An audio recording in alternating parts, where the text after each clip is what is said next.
So, one of the biggest issues creatives are currently facing is AI and its ability to learn from, copy, and create new materials in a matter of seconds. If mishandled, it's an existential threat for creatives at all levels, from copywriters, novelists, musicians, graphic designers, you name it. The machines are coming, and no one is safe. Learning an instrument, or to paint, or redrafting a novel for the millionth time takes blood, sweat, and tears. Writing a prompt does not. These models are trained on large amounts of data like audio, text, and imagery in order to recognize patterns and replicate them, whether that's the likely next chord in a sequence or word in a sentence. And both the amount of and quality of data vastly improves the model. But it's not thinking for itself. They are only possible through the countless hours of work that creatives have been through, learning, practicing, writing, recording, and publishing. UK copyright law protects original works from novels and music to software and gives legal protections against unauthorized copying, distributing, performing, and so on. But these companies, some of the richest in the world, have so far shown little respect for copyright laws. Suno and Udio are both being sued by UMG, Warner, and Sony over unauthorized use of their copyrighted songs. Meta allegedly used a pirated books database called LibGen to train one of its models, and are now in a lawsuit with authors suing them for copyright infringement. And more often than not, the tech company's defense is that fair usage applies in their case too. Fair dealing in UK terms, or fair usage in the US, allows a few exceptions to copyright law, like quotation. If you're writing a book, you're allowed to quote from another book in order to critique it, and that's called fair usage or fair dealing. You can also parody, caricature, and pastiche a work, but within certain limits, and this is judged in 4 factors. 1, the purpose and character of the use, including whether it is transformative, as in it adds something new to the original, or it presents it in a different light. 2, the nature of the copyrighted work. 3, the amount and substantiality of the portion used.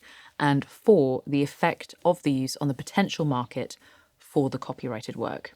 South Park is a good example. They can parody a few clips from Family Guy, and that would be fair usage because it's short, it's transformative, because it's used to criticize the show's writing style, and it won't replace or reduce demand for Family Guy. But it can get complicated. Take Weird Al Yankovic covering Nirvana. He parodies the song by amending the lyrics, but the music is the same. Surely that's copyrighted. Not necessarily, because courts have recognized that to parody a song, you need to retain the original melody so audiences know what's being parodied. Me lifting the guitar from Smells Like Teen Spirit and using it in my own original song would be completely different. So Weird Al could claim fair usage on all his parody songs and wait to see if anyone wants to take him to court. But Weird Al has always sought permission from and shared royalties with the artists he covers, because that's a decent way of doing business. The same cannot be said for big tech, who seem to be far happier employing expensive lawyers to argue why it's fine they did what they did than pay a fee for doing so.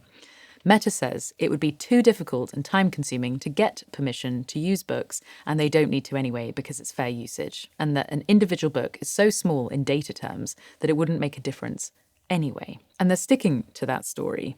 An unredacted email used as evidence from Meta's director of engineering said, if we license one single book, we won't be able to lean into fair use strategy.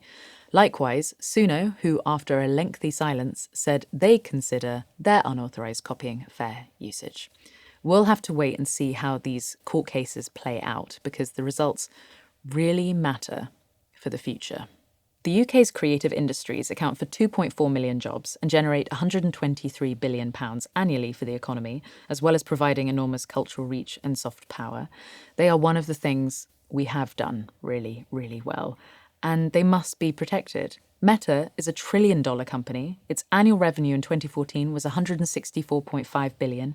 OpenAI is worth hundreds of billions of dollars.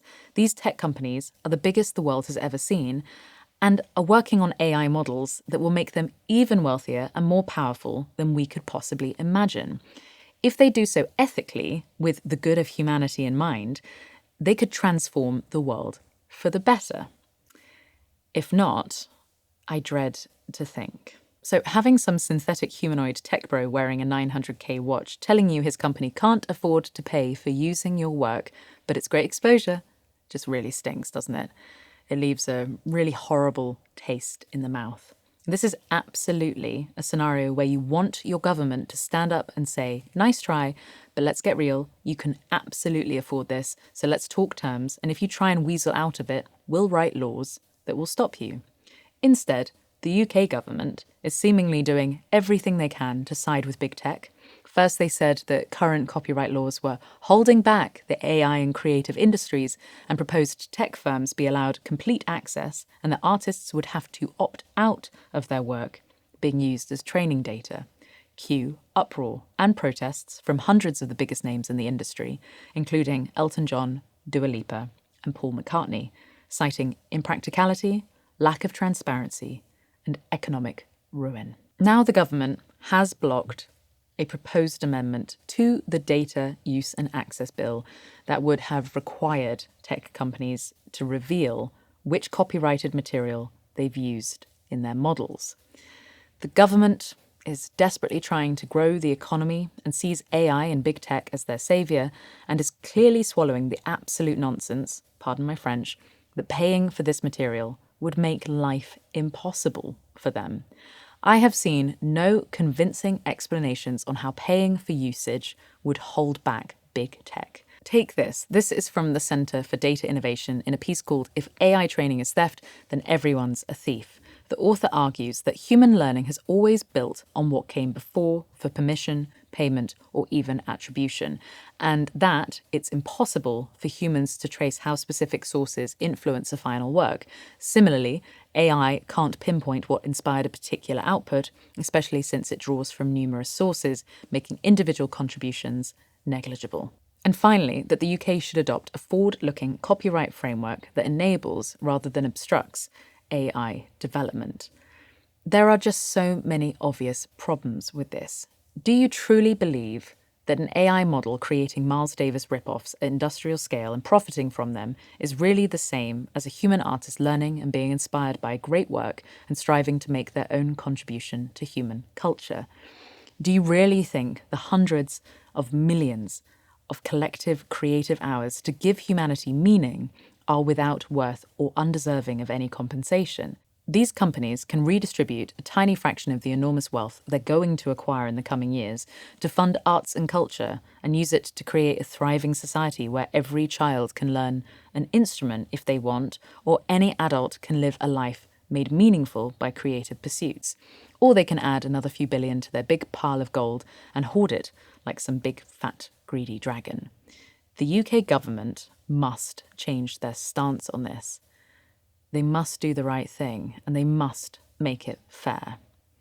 I am going to keep in touch on all these developments via my newsletter, which I would love you to sign up to. There is a link in the description. But for now, over and out.